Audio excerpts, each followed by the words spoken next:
আল্লাহ পাক যখন হযরত আদমকে সৃষ্টি করবেন বললেন ইন্নী জাইলুন ফিল আরদি খলিফা, ফেরেশতারা বলেছিলেন নাহনু নুসাব্বিহু বিহামদিকা ওয়া নুকদ্দিসু লাক, আমরাই তো তাসবিহ পড়ি, আমরাই তো আপনার হাম পড়ি, আপনার তাসবিহ পড়ি, সবকিছুই তো আমরা করি, পবিত্রতা ঘোষণা করি। এর দ্বারা প্রমাণিত হয় ফেরেশতারা সার্বক্ষণিকভাবে আল্লাহর তাসবিহ পাঠের মধ্যে তারা রত আছে, সব সময় আল্লাহর জিকির আজগারের ভেতরেই তারা ডুবে আছে। وله من في السماوات والأرض ومن عنده لا يستكبرون عن عبادته ولا يستحسرون। আসমান এবং জমিনে যা কিছু আছে এবং তার কাছে যা কিছু আছে সব আল্লাহর তাসবিহ পাঠে নিরত আছে।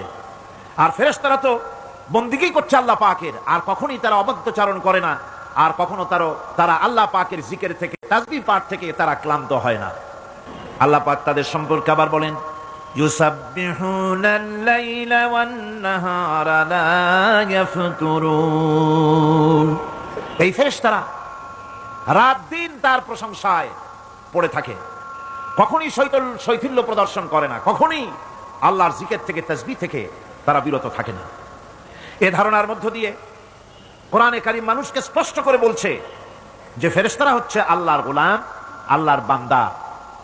তারা তোমাদের প্রয়োজন পুরা করতে পারে না, তারা তোমাদের ভাগ্যের কোনো উন্নতি করে দিতে পারে না, তারা আল্লাহর ছেলেও নয়, আল্লাহর মেয়েও নয়, এরা হচ্ছে আল্লাহর বান্দা। এই ফেরেশতাদের মাধ্যমে আল্লাহ রাব্বুল আলামিন আরেকটি কাজ নিয়ে থাকেন, তা হচ্ছে নবী এবং রাসূলদের কাছে এই ফেরেশতার মাধ্যমে আল্লাহ পাক বাণী প্রেরণ করেন। নবী রাসূলদের কাছে বাণী আনে কারা? আল্লাহর ফেরেশতা। এ কারণেই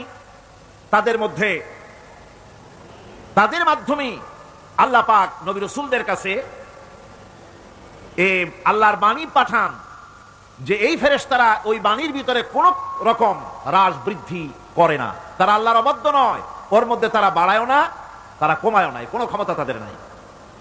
কোরআনে কারীমে আল্লাহ পাক বলছেন ইন্নাহু লাকাউলু রাসূলিন কারীম ذي قوة عند ذي العرش مكين مطاع ثم أمين।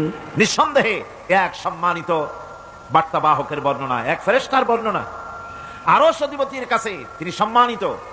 জিবরাইল আলাইহিস সালামের কথা বলা হচ্ছে, হযরতে জিবরাইল আমিন তিনি আল্লাহর কাছে সম্মানিত, অনুগত এবং তিনি বিশ্বাসী। আল্লাহ পাকের পক্ষ থেকে তিনি বাণী বহন করে নিয়ে আসেন, আর এর ভিতরে কোন রকম হ্রাস বৃদ্ধি করার কোন ক্ষমতা ফেরেশতার নাই।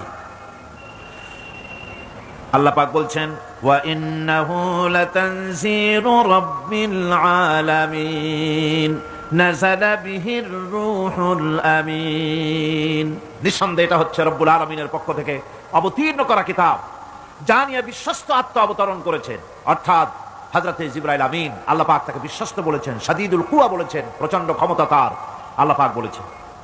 এর থেকে জানা গেল যে ফেরেশতাদের প্রতি ঈমান শুধু আল্লাহর প্রতি ঈমানের জন্যই নয়, বরং কিতাবের প্রতি, নবীদের প্রতি ঈমান আনার জন্য ফেরেশতাদের প্রতি ঈমান আনা জরুরি। ফেরেশতাদের উপর ঈমান আনা কি জরুরি, অত্যন্ত জরুরি। ফেরেশতাদের উপর তৃতীয় আরেকটি কারণে ঈমান আনতে হয়, সেটা হচ্ছে আল্লাহ পাক তাদের মাধ্যমেই কাজগুলি করে থাকেন। ফেরেশতারা হচ্ছে আল্লাহ পাকের রাষ্ট্রীয় কর্মচারী, আল্লাহ পাকের স্টাফ। তাদের মাধ্যমে আল্লাহ কোথাও বৃষ্টি দেন, কোথাও রহমত পাঠান, কোথাও গজব দেন, কোথাও ভূমিকম্পের সৃষ্টি করেন, কোথাও জলোচ্ছ্বাস, কোথাও ক্ষুধা, কোথাও দারিদ্র ইত্যাদি। পৃথিবীর ভিতরে আযাব, গজব, শান্তি যা কিছু আল্লাহ পাক করতে চান, এই ফেরেশতাদের মাধ্যমেই তা করে থাকে।